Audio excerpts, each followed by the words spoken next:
thousands of baby elephants starve each year because hunters, poachers, and traffickers kill their parents. 1.2 million African elephants roamed the sub-Saharan Africa in 1980, but only 400,000 are left today. A heartbreaking loss of 800,000 elephants.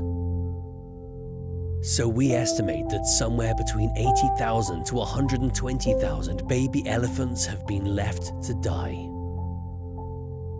But with the assistance of our friends on the ground, you can rescue and rehabilitate them. So won't you please make a generous tax-deductible gift right now? Please click the donate button right now at elephantrescue.net. The orphaned elephants will thank you.